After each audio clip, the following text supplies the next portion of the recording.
आप सभी का होम साइंस क्लासेस में स्वागत है। आज के वीडियो में बात करेंगे हम बालकों की समस्याओं के बारे में।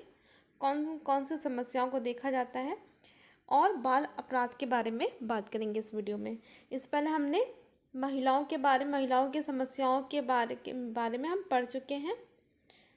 तो तो आज हम बालकों की समस्याओं के बारे में पढ़ेंगे। तो चलिए आज की वीडियो स्टार्ट करते हैं बाल अपराध के बारे में कि ये क्या होता है। बाल अपराध आधुनिक युग की एक गंभीर समस्या है। बाल अपराध बालक का लड़कपन या नटखटपन है जिसके वशीभूत या कानून का उल्लंघन करना। तो बाल अपराध क्या होता है? बालक आजकल क्या हो गए हैं, वो किसी भी लालच में आके कोई अपराध कर देते हैं। ठीक है, किसी चीज़ चोरी कर देते हैं, मार पिटाई करते हैं, या कुछ भी ऐसा जो हमारे लिए अनैतिक होते हैं, उनका अनैतिक व्यवहार ही बाल अपराध कहलाता है। वो तो अब ये नहीं कि हाँ वो पहले से ऐसे करते हैं, कुछ ऐसे कारण होते हैं जिनके कारण वो ये सब करना सीख जाते हैं। तो देखिए कौन कौन से आप इसमें देखेंगे कि हाँ कौन से कार्य जो बाल अपराध के अंतर्गत आते हैं, जो बच्चे आजकल करते हैं।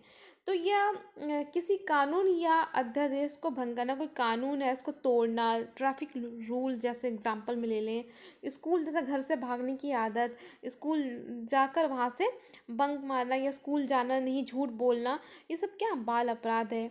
जानबूझकर चोरी, कुकर्मी व अनैतिक व्यक्तियों के साथ रहना।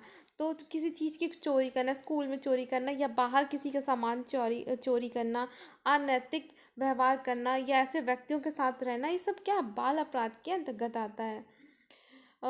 माता पिता अथवा संरक्षकों के नियंत्रण को ना मानना, जो वो कहते हैं वो उसका आज्ञा का पालन ना करना, आक्रमणता, आलस्य एवं अपराधी पर्यावरण में पालन।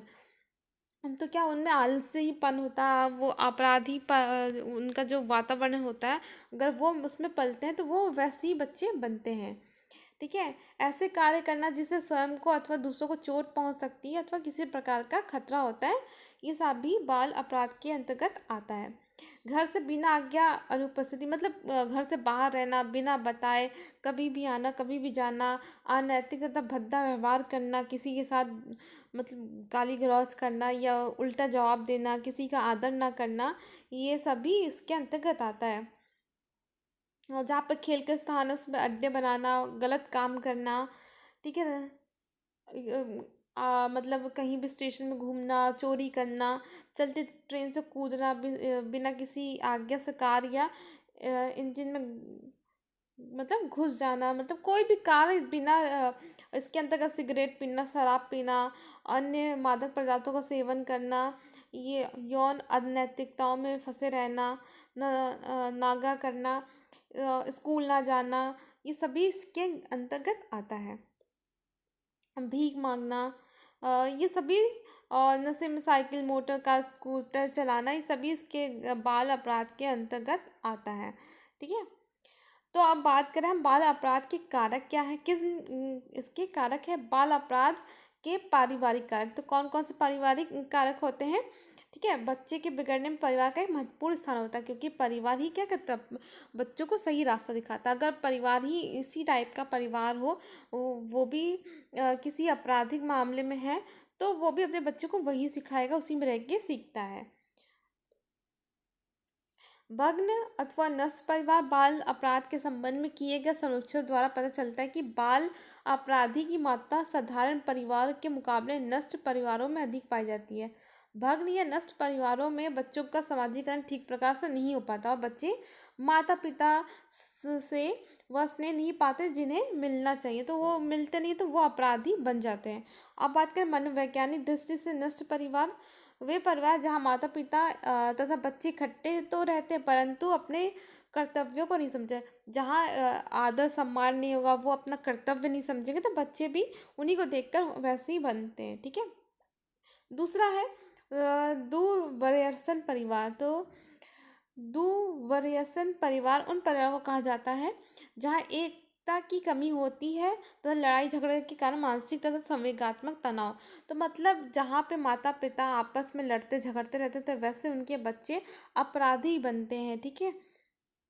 अपराधी प्रतिमानों वाले परिवार जो परिवार पहले से चोरी करते हैं, जेल जा चुके हैं या कोई ऐसा काम आपराधिक काम किए हैं, तो उनके बच्चे भी उनको देखकर वैसे ही बनते हैं। और माता पिता का सुन व्यवहार, जहाँ पे माता पिता अपने बच्चों पे बिल्कुल ध्यान नहीं देते हैं, उनका कैसे पालन पोषण करना चाहिए, उनको अच्छे आचरण नहीं सिखाते, तो बच्चे अपराधी बनते हैं, ठीक है। अनैतिक परिवार, परिवार में निर्धनता, अगर किसी चीज़ की कमी है तो बच्चा लालच में किसी चीज़ की चोरी कर लेता है। छोटा घर तथा गोपनीयता का अभाव होता है। बाल अपराध के शारीरिक एवं व्यक्तिगत कारक भी हो सकते हैं। शारीरिक असमानताएं होते हैं, ठीक है। कुछ ऐसे बच्चे होते हैं जो अपने कमज़ोर महसूस करने लगते हैं, तो उन्हें आलस घेरे रहता है, वो स्कूल नहीं जाते या किसी चीज़ की उनके शरीर में कमी है तो उन के लोग उसका मजाक उड़ाएंगे, किसी दोष है या पोषण से संबंधित बच्चा, उसकी हाइट नहीं बढ़ रही तो वो क्या करता है, स्कूल नहीं जाता, अपने घर में झूठ बोलता है। ये सारे, अगर उसको कोई बीमारी है, ठीक है, तो अपूर्ण आवश्यकता है, उसकी आवश्यकताएं पूरी नहीं होती तो वो चोरी करता है। मानसिक हिंता, उसमें मानसिक हिंता होती है, तो ये सारे इसके कारक आता है, ठीक है। और अगर बात करें बाल अपराध के सामुदायिक कारक की, तो बुरा, जो बुरा उसका पड़ोसी होता है, वो पड़ोसी के कारण भी उसका बाल अपराध हो जाता है, ठीक है। तो ये सभी कारण है इसके अंतर्गत, ठीक है। आर्थिक कारक की बात करें तो उसमें निर्धनता ही आएगा, अगर उसके पास के पैसों की कमी है तो वो अपना चोरी से अपना ज़रूरतों को पूरी करता है। तो